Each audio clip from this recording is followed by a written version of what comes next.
This is more than just a pinpointer. This is a pinpointer that can discriminate. Quest has a range of pinpointers. This one here is the XPointer MAX, and this one can discriminate between ferrous and non-ferrous targets. And by doing that, unlike some other pinpointers that are using PI technology, this one is using the VLF technology, so it's running at 9.5 kilohertz. But the benefit, of course, is that you can discriminate, which will help a lot in the field.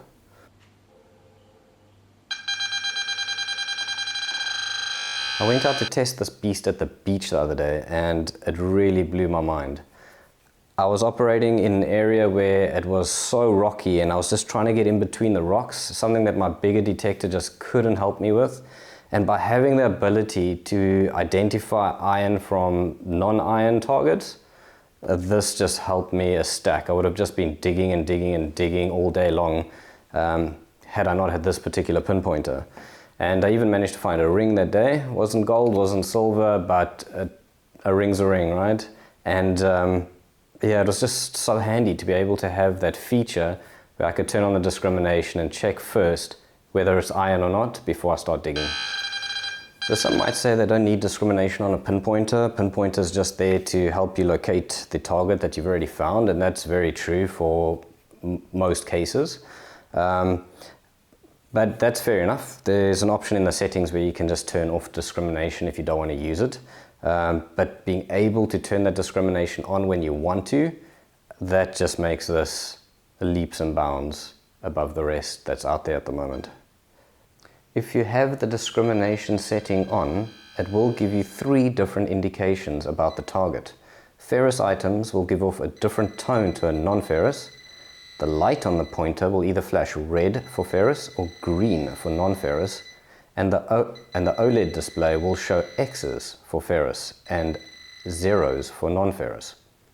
This has become my favorite, most versatile pointer for this feature alone. It's also definitely the loudest pinpointer I've ever used, and even in the most windiest conditions out at the beach where you're battling to hear, some pinpointers out there aren't as loud and you battle to hear the tone.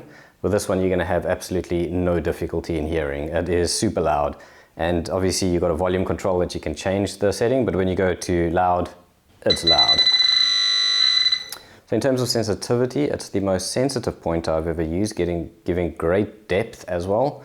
It comes in a low, medium, high and boost setting for sensitivity, and once you're in boost mode, you're getting very good depth for a pointer. The one caveat to that on this particular pointer is that the sensitivity all comes from the tip of the pointer. So for most people, that's not a problem.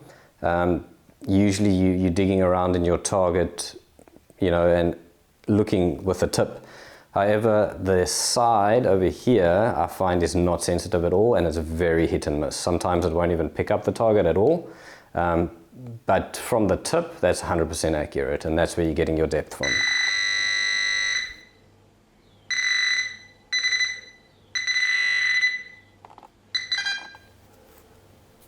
So another bonus with this pointer is that it is rechargeable. It's got a built-in LiPo battery in here. So no more using those 9-volt expensive batteries to replace every time the battery goes dead. You can just simply plug it in and recharge. And usually you're getting about 14 hours of use out of a charge. So that's a very nice handy feature to have out of this pointer.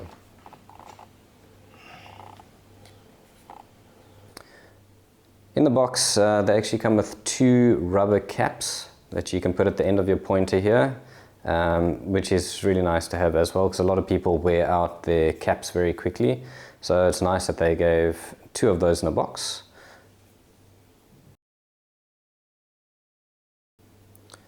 It's made of high quality materials, feels real quality in your hands, doesn't feel like a cheap pointer at all. It's got like a rubber material on the outside here for good grip.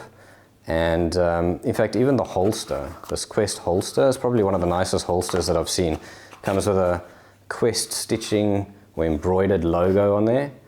Just looks really nice. Everything about it just feels quality. It feels like it's going to hold up over a long period of time.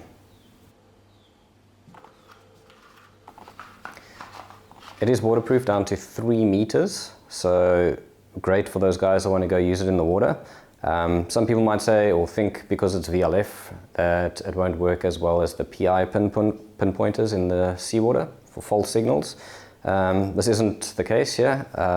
When I was using it at the beach, I had absolutely no issues with it.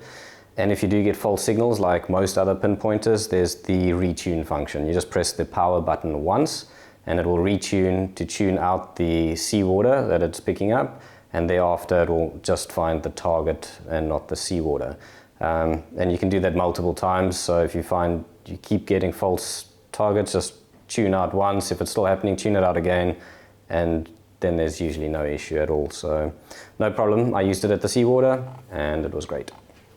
So overall, I'm very excited about this pinpointer. I think Quest's marketing about everything being max, like max sensitivity, max volume, max possibilities, I think is very accurate. And I think this is going to be one of my favorite pinpointers that I start using out in the field.